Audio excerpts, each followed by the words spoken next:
People always say that if you survive a great disaster, good fortune will eventually follow. But the kind of blessing that came into my life was bizarre in a way no one could have imagined. A month ago, Doing Nyuk Zai, a veterinarian who had spent years working myself to the bone at one of the biggest animal medical centers in the city, was unceremoniously fired by our bald-headed director. Why? Because I dared to slam my hand on the table and reject his poisonous, brainwashing philosophy.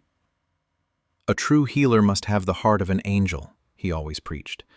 Answering emergency calls at midnight without overtime pay is a noble sacrifice for animal welfare. An angel's heart, my ass. Even angels need instant noodles and rent money. We can't survive by breathing air alone. So there I was, carrying a pathetic cardboard box filled with my belongings as I shuffled out of the clinic like a stray dog kicked into the rain. I looked up at the sky and swore bitterly that I would never work for that capitalist hellhole again. Then karma immediately smacked me in the face. The moment I lowered my head, I tripped over a rock the size of a wash basin, flew forward, and smashed my forehead directly into a utility pole. I blacked out on the spot.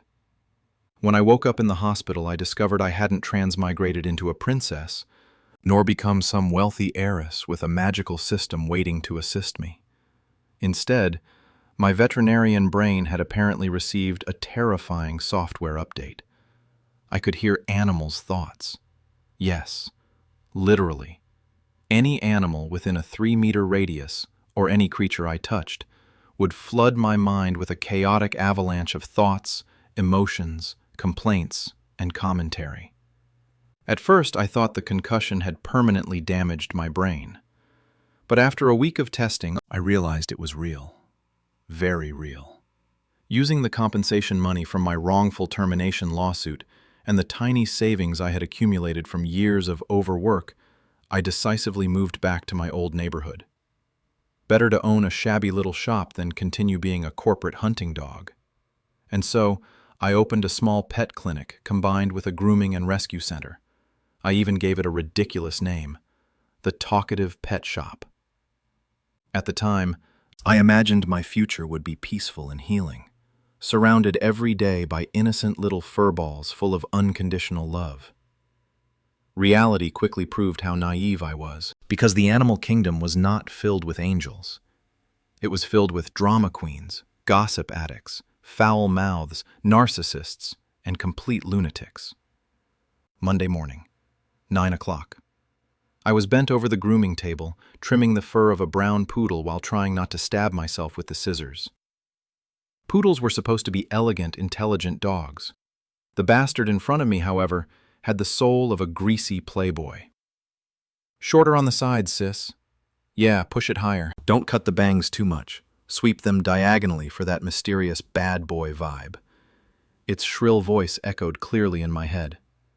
Today I'm meeting Chi Hua Hua from the 3rd floor at the park. If you ruin my tail, I'll die single. I clenched my jaw, resisting the overwhelming urge to shave it bald. Instead, I professionally finished the trim, applied some styling wax to the puff of fur on its head, and carefully swept it to one side. There, handsome enough to break hearts. The dog's owner, a college girl, squealed in delight and hugged her dog tightly. "Oh my God, Bobo looks so handsome today. Sister Durng, your skills are amazing. He always barks like crazy at other salons, but he's so obedient here." Obedient? That little bastard had spent the last 30 minutes insulting her fashion sense from head to toe. The moment the girl left with her gentleman poodle, I finally sat down to drink some water, only for a deafening string of profanity to explode from the front door. "Idiots! Learn how to park, you pigs, trash, morons!" That was Lao Phut Jia, the scarlet macaw I had rescued last month. To this day, I still had no idea what kind of terrifying former owner had raised him, but the bird possessed the vocabulary of an online troll raised entirely by fish market aunties. Every day I hung his cage near the entrance, so he could scream at idiots parking in front of my shop. "Shut your beak before I pluck you bald," I warned, pointing upward. The parrot blinked lazily. With that temper, you'll die single. Then it tucked its head under its wing and went to sleep. I was just about to throw a slipper at him when a giant husky suddenly came barreling out from the back room, proudly dragging a shredded mop in its mouth. Its booming thoughts rang through my head. "Mom, I just hunted a giant rat! Am I brave or what? Give me 2 sausages later." I stared at the destroyed mop hanging from its jaws. "Die day," I sighed. "If you destroy another sofa cushion, I'm cutting off your food supply." The noisy chaos inside my clinic was abruptly interrupted by the jingling of the wind chime at the door. A heavy cloud of Chanel perfume swept into the room, overwhelming even the scent of disinfectant. A wealthy woman in her 40s entered elegantly in a silk designer dress, carrying a luxury Hermes bag. But what caught my attention most wasn't her outfit. It was the snow-white Persian cat in her arms, wearing a jewel-encrusted collar that probably cost more than my entire monthly income. My inner capitalist instantly woke up. "Welcome to the talkative pet shop," I greeted with my most professional smile. "What can I do for you today? Grooming? Spa? Health checkup?" The woman removed her sunglasses and sighed heavily. "Dr. Dung, my cat Elizabeth has been acting strange lately. She hides under the bed all day, refuses to eat, and whenever I leave the house, she comes out just to scratch my sofa to pieces." She rubbed her temples. "I've already replaced 3 sofas. A veterinarian said she's perfectly healthy physically. They suggested emotional therapy." I nearly laughed. Therapy? For a cat? Rich people truly had too much money. "Let me examine her." I put on gloves and gently touched Elizabeth's silky fur. Instantly, a furious voice exploded inside my skull. "Remove your filthy hands from this empress at once." I nearly jumped backward. Holy hell. This cat had the personality of an enraged dowager empress. "Depressed? Depressed my ass. I'm angry." Elizabeth lashed her tail furiously. "That stupid woman works herself to death supporting that useless pretty boy boyfriend. And what does he do? He brings some tacky blonde tramp home and rolls around kissing her all over my sofa while she's gone." The Persian cat looked deeply offended. Their disgusting saliva got all over my favorite sleeping spot. I scratched the sofa because it was contaminated. I refused to place my royal butt on something that filthy.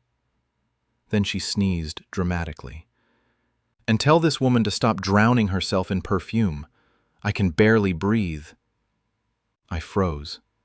My brain struggled to process the mountain of scandal I had just absorbed. Sugar mommy, cheating boyfriend, blonde mistress, sofa betrayal witnessed by cat royalty. Fantastic.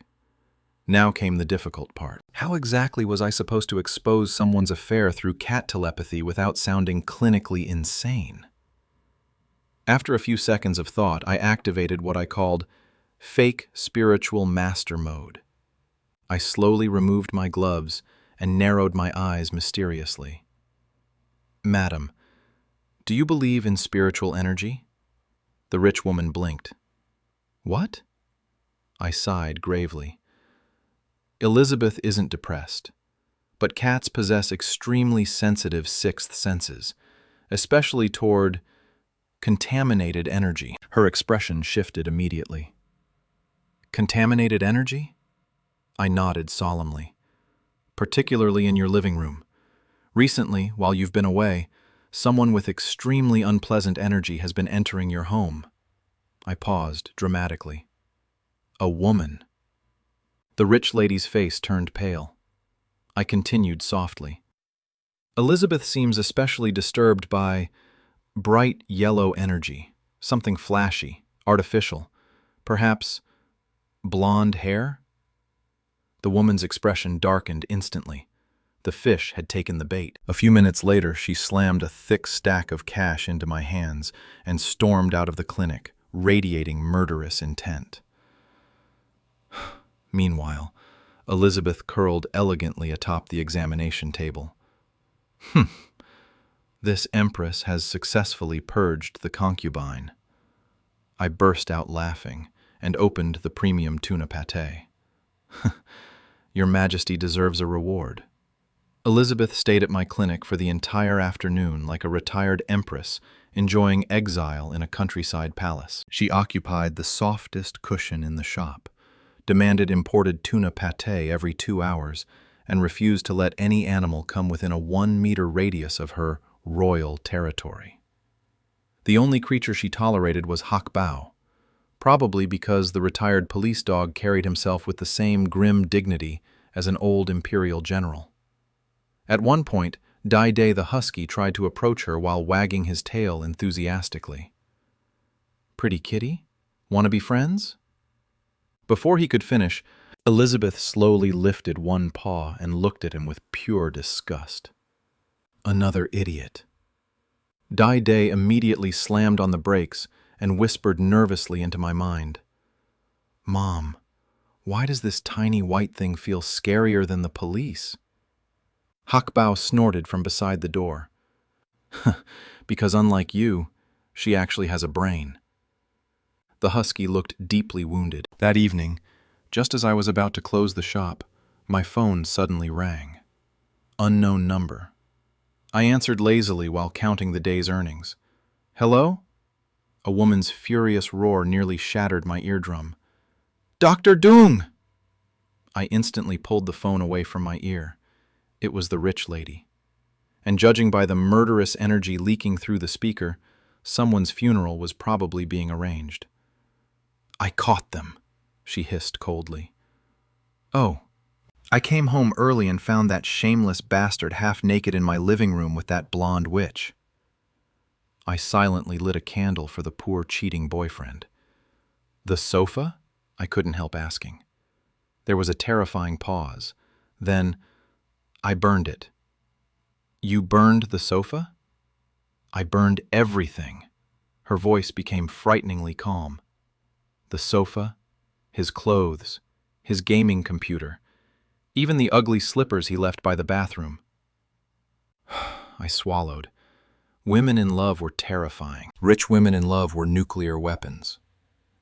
"But thanks to you," she continued, "I found out before marrying him." There it was. The real bullet. Marriage. If that cat hadn't gone on strike, the woman would have married a parasite and probably spent the rest of her life funding his affairs. "Dr. Dung," she said seriously, "from today onward, you are officially Elizabeth's godmother." That sounds unnecessary. "And tomorrow, I'm introducing your shop to my entire mahjong club." I nearly dropped the calculator. Mahjong club? Do you know what rich women's mahjong circles meant? Unlimited customers, unlimited money, unlimited drama. My capitalist soul instantly ascended to heaven. The next morning, my tiny clinic exploded. Luxury cars lined up outside the street before sunrise. Bentleys, Porsches, Mercedes, Range Rovers. If someone accidentally dropped a brick from the sky, they could bankrupt themselves for 3 generations. The old neighborhood aunties stood outside whispering in shock. What kind of business is this little Doom girl running now? Meanwhile, inside my clinic, chaos reigned supreme. A rich lady carrying a chihuahua rushed in dramatically. "Dr. Dung, please save my baby." The tiny dog in her arms looked perfectly healthy. I blinked. What happened? The woman burst into tears. "He hasn't barked at my husband for 3 days." "What?" "He used to hate my husband. Every time that man came home late, my baby would bark non-stop. But recently, he just stares at him silently." The chihuahua lifted its tiny head weakly. Its exhausted thoughts drifted into my mind. "I'm tired." The dog looked at me with deep sorrow. "I barked for 3 years. 3 years." It sniffled mentally. But that stupid woman never understood. I froze. The chihuahua continued bitterly. "That man has been cheating forever." I barked until my throat almost exploded every night trying to warn her. but she kept saying I was too noisy. The tiny dog looked utterly heartbroken. So now I've given up. I stared at the rich woman in silence, then slowly looked toward the photo on her phone wallpaper. Her husband, standing suspiciously close to a young female secretary. Oh no, another one. I suddenly understood why fortune tellers got rich so easily. Human beings truly loved self-destruction. I coughed awkwardly. Madam, have you considered that your dog might not dislike your husband? The woman leaned closer anxiously. But perhaps dislike something your husband has been doing recently. Her face changed instantly. Animals really were terrifyingly accurate lie detectors. Before she could ask further questions, another customer barged in carrying a fat orange cat. Dr. Dung, my cat keeps peeing on my bed. The orange cat looked at me and screamed in my head immediately. Because this idiot stole my shrimp. What? I accidentally said it out loud. The owner looked confused. Huh? The orange cat continued furiously. He promised me 1 shrimp every dinner. 1! But yesterday he ate all of them himself while watching television.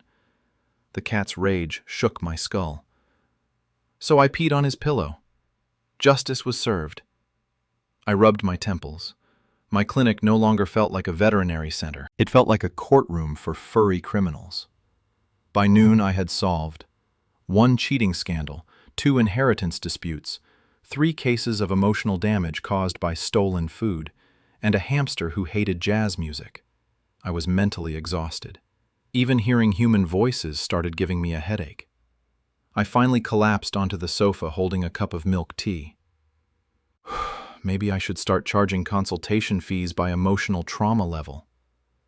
Across the room, Hakbao sat proudly near the entrance wearing his toy security badge like a decorated officer. Every time a dog barked too loudly, he simply glanced at them once, and silence immediately followed. Meanwhile, Daide was secretly teaching neighborhood stray dogs how to fake injuries for free snacks. You just limp a little, he whispered proudly. Then humans cry and buy sausage. You little fraud! I threw a tissue box at him. The husky yelped dramatically. Police brutality! Hakbao closed his eyes in disappointment. Hopeless. Just then, the wind chime at the entrance rang softly again. A young woman entered the clinic quietly. Unlike the flashy rich ladies from earlier, she wore simple clothes and looked pale from exhaustion. In her arms was an old orange tabby cat wrapped carefully inside a faded towel. The cat was extremely thin. Too thin. One glance was enough for me to realize it didn't have much time left. The woman lowered her head nervously. Doctor, can you tell me? Her voice trembled. If my cat still hates me? The entire noisy clinic suddenly fell silent. The moment the woman finished speaking, even Daide stopped chewing the stolen sausage hidden beneath the table. Rain tapped softly against the windows outside. Inside the clinic, the air suddenly became strangely heavy. The young woman carefully placed the old orange tabby onto the examination table, as though setting down something unbearably fragile. The cat was old. Very old. Its once bright orange fur had faded into dull patches, and the whiskers around its muzzle had already turned white with age. One of its ears was torn at the tip, likely from fights back in its younger days. Its breathing was shallow and uneven, like a candle flickering in the wind. But what hurt the most was how quietly it looked at its owner. Not angry, not scared, just tired. The woman lowered her head, gripping the hem of her sleeve tightly. His name is Mei Mei, she whispered. I raised him since middle school. Her voice shook slightly. But after I started working, I stopped spending time with him.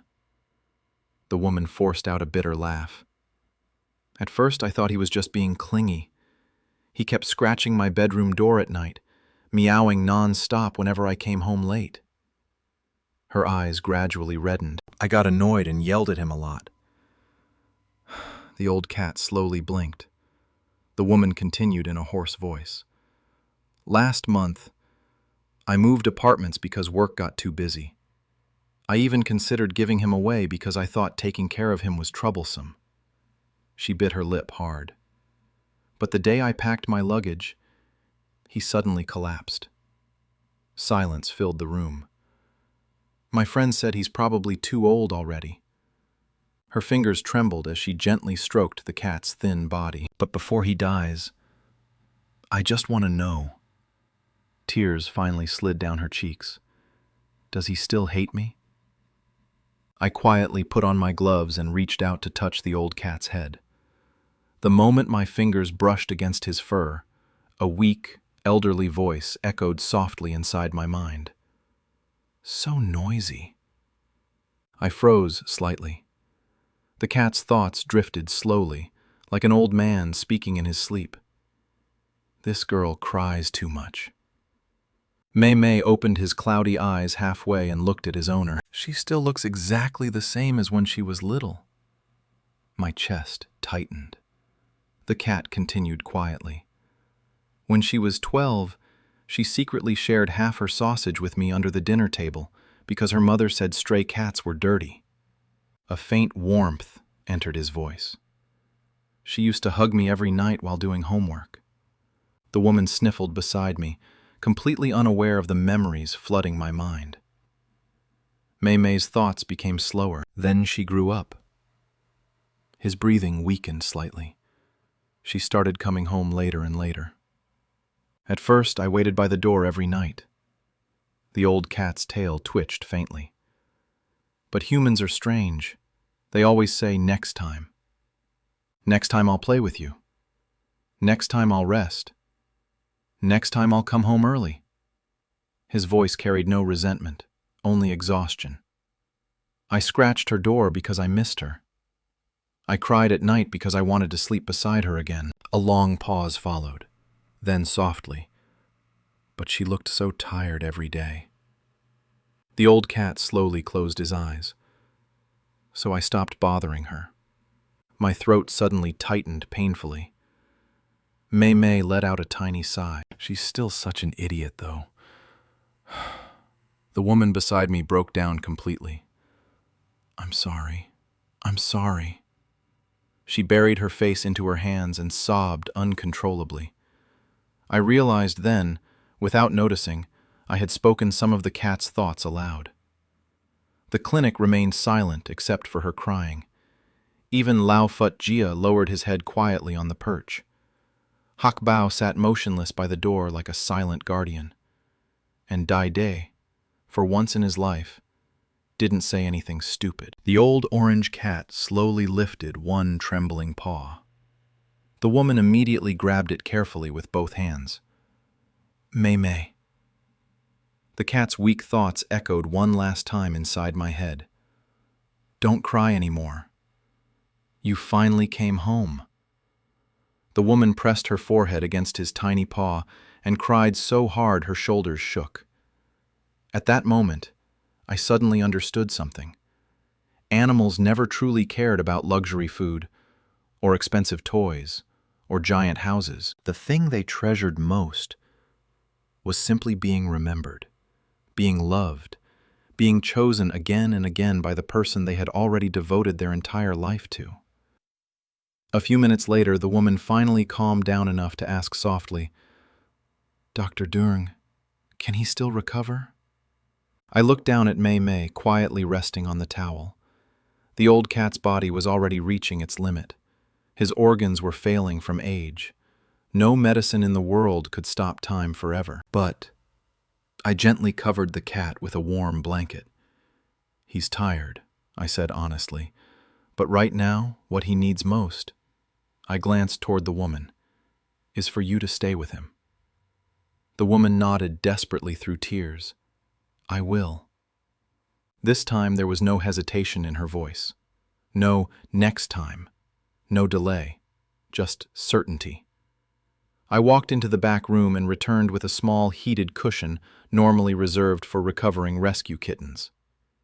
After placing Mei Mei onto it, the old cat immediately relaxed. A soft purring sound rumbled from his chest. Warm, comfortable. The woman sat beside him carefully, stroking his fur again and again, like she was trying to make up for every missed day from the past few years. Outside, the rain slowly stopped. Golden sunlight broke through the clouds and spilled gently across the clinic floor. Mei Mei squinted lazily beneath the warmth. Then his final thought drifted softly into my mind, full of sleepy satisfaction. Home. For the next 3 days, the young woman came to the clinic every single morning. She stopped wearing heavy makeup, stopped answering work calls halfway through conversations, stopped rushing through life like someone being chased by invisible hands. Instead, she simply sat quietly beside Mei Mei. Sometimes she read novels aloud to him in a soft voice. Sometimes she showed him old photos from her phone. There was one picture of a skinny middle school girl hugging a chubby orange kitten while grinning with missing front teeth. Mei Mei stared at the photo for a long time before huffing softly in my head. So ugly. But the old cat's tail still curled happily. At night, she slept on the sofa in my clinic because she was afraid he might leave while she wasn't there. And every night, I would hear the same sleepy thought from Mei Mei. She finally stopped running around. On the 4th morning, sunlight poured warmly through the windows. The entire shop smelled faintly of coffee, disinfectant, and canned tuna. For once, everything felt peaceful. Too peaceful. Hakbao sat silently near the entrance without moving. Lao Fatjia wasn't screaming profanity. Even Dai Day somehow sensed the atmosphere and merely curled up quietly beneath the counter with his tail wrapped around himself. I walked toward the heated cushion slowly. The young woman was asleep beside it, her hand still gently resting against Mei Mei's tiny paw. The old orange cat lay there peacefully, very peacefully, too peacefully. The warmth from the cushion still surrounded him, but his breathing had already stopped sometime during the night. A faint smile seemed frozen at the corner of his mouth, as though he had simply fallen asleep after finally waiting long enough for someone to come home. I stood there silently for several seconds. Then a soft voice echoed gently inside my mind one last time. Not weak anymore, not tired anymore. Dr. Dung. I froze. Mei Mei stood in my consciousness exactly as he must have looked years ago, round, fluffy, healthy, with bright amber eyes full of life. The old cat stretched lazily. Thank you. A warm breeze seemed to brush softly through my chest. She doesn't have to cry anymore. Then he turned away slowly, walking towards somewhere bright and distant. Before disappearing completely, he paused one final time. Oh, his tail flicked proudly. Tell her that I never hated her. And then, silence. Complete silence. The connection vanished. For the first time since gaining this strange ability, I realized something terrifying. I could hear animals' thoughts, but sometimes I could also hear their goodbyes. My nose suddenly burned painfully. I quickly turned away and wiped my eyes before the young woman woke up. A few minutes later, she slowly opened her eyes. The moment she saw Mei Mei lying motionless on the blanket, her entire body froze. No screaming, no collapse, just silence. A silence so deep it hurt more than crying. Her fingers trembled as she gently touched the old cat's fur. Still warm, but gone. Tears slid soundlessly down her face. I knew, she whispered weakly. I knew this day would come. She lowered her head against him carefully. But why does it still hurt this much? No one answered. Not me. Not the rain outside. Not even the usually noisy animals in the shop. Because some grief in this world simply has no answer. After a long time, I finally sat down beside her quietly. Then I spoke softly. He waited for you. The woman's shoulders shook violently. I continued carefully. He wasn't angry. I remembered the old cat's final words and smiled faintly through the ache in my chest. He loved you very much. The young woman broke down completely. She hugged Mei Mei carefully against her chest and cried like a child who had finally lost the most important piece of her world. Hak Bao slowly walked over and sat beside her silently, like a guard standing watch. Even Dai Day crept out from under the counter and gently rested his giant head against her knee without making a sound. Animals understood grief better than humans sometimes, because their love had always been simple, pure, whole. Hours later, before leaving, the young woman suddenly stopped at the clinic door. She turned toward me with swollen red eyes. "Dr. Dung, can I ask you one thing?" I nodded. She hesitated for several seconds before whispering softly, "When animals leave, do they know we love them?" The entire clinic fell silent again. I looked toward the sunlight spreading warmly across the floorboards. Then I smiled gently. "Yes, more than anyone else." The woman cried again after hearing that. But this time, her tears no longer looked filled with regret alone. There was relief, too. That evening, after closing the shop, I sat quietly outside the entrance with a cup of warm milk tea. The sunset dyed the entire street gold. Hak Bao lay beside my feet like a silent old soldier. Dai Day snored loudly with all 4 legs twitching in a ridiculous dream. And above us, Lao Fut Jia suddenly muttered sleepily from his perch, "Welcome home." I looked up in surprise. The parrot blinked awkwardly. "Ch!" heard it from the old cat. Then he tucked his head beneath his wing again. I laughed softly despite the sting in my eyes. Maybe that was life. Some arrived, some left.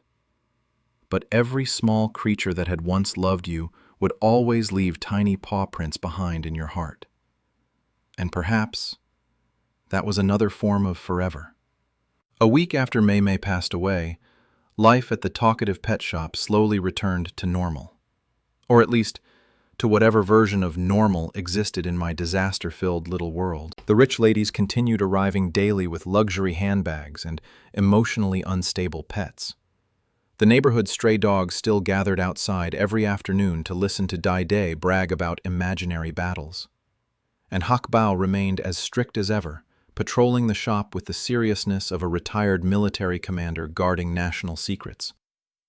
But strangely, after Mei Mei's death, something inside me had changed too. Before, listening to animals' thoughts had mostly felt noisy, funny, chaotic, like living inside an endless comedy show. But now, I started hearing the loneliness hidden beneath the noise, the fear, the love, the tiny heartbreaks humans never noticed.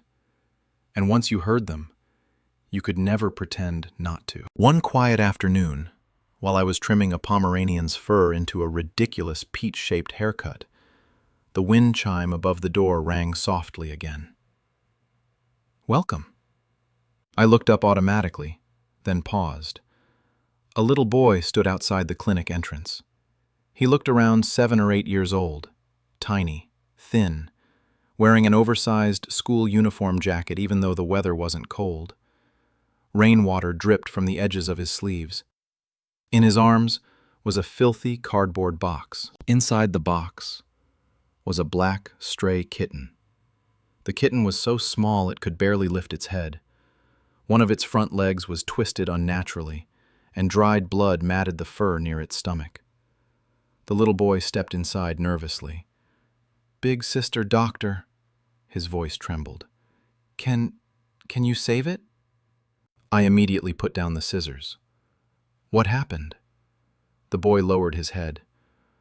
"I found it near the construction site behind my school." His fingers tightened around the cardboard box. "Some older kids were throwing rocks at it." A wave of anger instantly rose in my chest. Humans truly could become monsters for no reason at all. I carefully lifted the kitten from the box. The moment my fingers touched its tiny body, a weak, frightened voice echoed faintly inside my head. Cold. The kitten was trembling badly. It hurts. Its thoughts were blurry from pain. Mom. My heart clenched painfully. The little boy stood beside me anxiously. Can it survive? I quickly examined the kitten. Broken leg, malnutrition, internal bleeding likely minor, but dangerous if untreated. Still, it had a chance. I can save it, I said immediately. The little boy's eyes lit up so brightly it almost hurt to look at. Really? I nodded, then paused awkwardly. But treatment will cost money. The excitement in the boy's eyes instantly faded. He slowly lowered his head and began digging through his pockets nervously. Coins, wrinkled bills, tiny crumpled pieces of currency carefully flattened one by one onto my table. In total, 37 yuan. The boy looked at me helplessly. This is all I have. My chest suddenly felt heavy. Before I could speak, Dai Day wandered over curiously. The husky sniffed the injured kitten once, then immediately gasped dramatically inside my head. Oh no! His blue eyes widened. It's so small. The kitten weakly opened one eye. Big dog. Hakbao slowly approached too. Unlike Dai Day, he remained calm while examining the kitten carefully. After a long silence, his deep voice sounded quietly in my mind. Looks exactly like the rescue puppies from disaster zones. The retired police dog lowered himself beside the examination table without another word, almost like standing guard. Meanwhile, the little boy nervously looked at me again. Big sister doctor, if 37 yuan isn't enough, his voice became smaller and smaller. Can I work here to pay the rest? Something inside me cracked a little.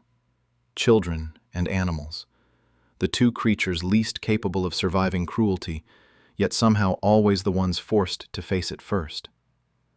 I suddenly remembered myself years ago, working endless night shifts, skipping meals, enduring humiliation just to survive.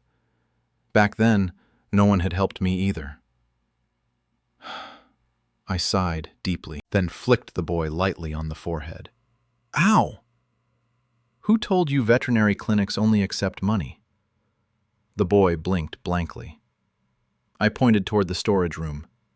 Go grab the orange cat food bag from the second shelf. Huh? Hurry up. Your patient needs surgery. The little boy stared at me for several seconds before realizing what I meant. His eyes instantly turned red. Thank you. I waved impatiently. Stop crying and move. You're blocking the light. The boy immediately ran off, wiping his face with his sleeves. Behind me, Lao Fut Jia clicked his beak from atop the perch. Ch, acting cool again. I ignored the stupid bird and focused on the kitten. The tiny black furball looked up at me weakly. Its thoughts trembled faintly. Warm. I gently stroked its head. Hang in there, little one. For now. You're safe. The surgery lasted nearly 3 hours. The little boy refused to leave the entire time. He sat outside the operating room, clutching his school bag tightly while nervously peeking through the glass every few minutes. Even Hak Bao stayed outside the door the entire afternoon, like security personnel protecting classified information.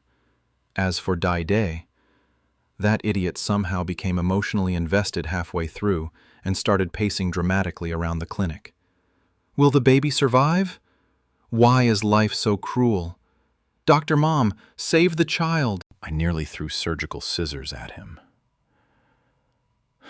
Finally, just before sunset, I removed my gloves and stepped outside. The little boy jumped to his feet instantly. How is it? I looked at him for a moment, then smiled. It made it. The boy burst into tears immediately. Not graceful tears either. Ugly, hiccuping, full-body sobbing. The kind children cried when they were overwhelmed beyond words. He bowed to me over and over again. "Thank you, thank you." I scratched my head awkwardly. Enough already. People will think I'm bullying children. Just then, a tiny, weak meow came from the recovery basket nearby. The little boy rushed over instantly. The black kitten lay wrapped in warm blankets with its tiny leg bandaged carefully. Still weak, still exhausted, but alive. The kitten slowly opened its eyes and looked toward the boy. Its tiny voice echoed softly in my mind. "Found you." The boy carefully touched its paw and smiled through tears. At that moment, beneath the golden evening sunlight pouring through the clinic windows, I suddenly realized something. Maybe my strange ability wasn't given to me for wealth, or fame, or drama. Maybe it existed so small voices that couldn't be heard by the world would still have someone willing to listen. From that day onward, the little boy started appearing at my clinic almost every afternoon after school. His name was Tren Tio Vu, a second-grade elementary student with crooked bangs, oversized sneakers, and a school bag so heavy it looked like it might crush him at any moment. The black kitten survived, barely. Its front leg had been saved, though it would always walk with a slight limp. Tio Vu named it Hak Tan. "Because it's black like charcoal," he explained proudly. The kitten clearly hated the name. What kind of terrible naming sense is this? But every time the boy appeared, Hak Tan still dragged its tiny, injured body toward him with its tail raised high. Animals were honest like that. No matter what they said, their hearts always betrayed them first. At first, I thought Tio Vu simply came to visit the kitten, but gradually I realized something strange. The boy never seemed eager to go home. Every evening after finishing homework at my shop, he would quietly sit in the corner hugging Hak Tan while watching the sky grow dark outside. Sometimes he stayed until nearly closing time, and every single time I asked, "Shouldn't you head home?" he would freeze for half a second before forcing a smile. "My dad's still at work." That answer sounded normal, too normal, which was exactly why it felt suspicious. One rainy evening, after the last customer finally left, I walked toward the waiting area carrying 2 cups of instant noodles. Tio Vu was asleep on the sofa, Hak Tan curled against his chest. The little boy's face looked exhausted even in sleep. Dark circles shadowed the skin beneath his eyes, and when I gently adjusted the blanket slipping from his shoulders, I noticed bruises, faint purple marks near his wrist. My expression immediately darkened. At that exact moment, Hak Tan opened one eye sleepily. Then its tiny, angry voice exploded inside my head. "Bad human." I froze. The kitten's fur puffed slightly. That scary man hit Tio Vu again yesterday. A cold chill crawled down my spine. Hak Tan continued furiously. "He smells like alcohol every night. He yells. He throws things. Tio Vu cries after he falls asleep because he thinks nobody hears him." My chest tightened painfully. I slowly looked down at the sleeping child. Small, thin, curled up instinctively like someone used to protecting himself. The kitten pressed itself closer against the boy protectively. "I scratched that bad man yesterday." Its little voice sounded proud. "But I'm too small." Something hot and furious slowly rose inside me. I hated adults who hurt children, especially the kind who only knew how to act powerful against someone weaker than themselves. Cowards, all of them. Just then Tio Vu stirred awake slightly. His eyes widened nervously when he realized I was staring at the bruise. He immediately pulled down his sleeve. "I fell." The answer came too quickly. Too practiced. I crouched down slowly in front of him. "Tio Vu." The boy lowered his head immediately. "Hmm?" Do you trust me? Silence. A long silence. Then, very slightly, he nodded. I sighed quietly. Then next time you're hurt, I gently tapped his forehead. Don't lie to me. The little boy's lips trembled, and suddenly, without warning, he burst into tears. Not loud crying, not dramatic sobbing, just silent tears falling non-stop from a child who had been holding everything in for far too long. My dad, he whispered brokenly, wasn't like this before. Hakthon immediately climbed onto his lap anxiously. Tiovu hugged the kitten tightly. After Mom left, his voice cracked, he started drinking every night.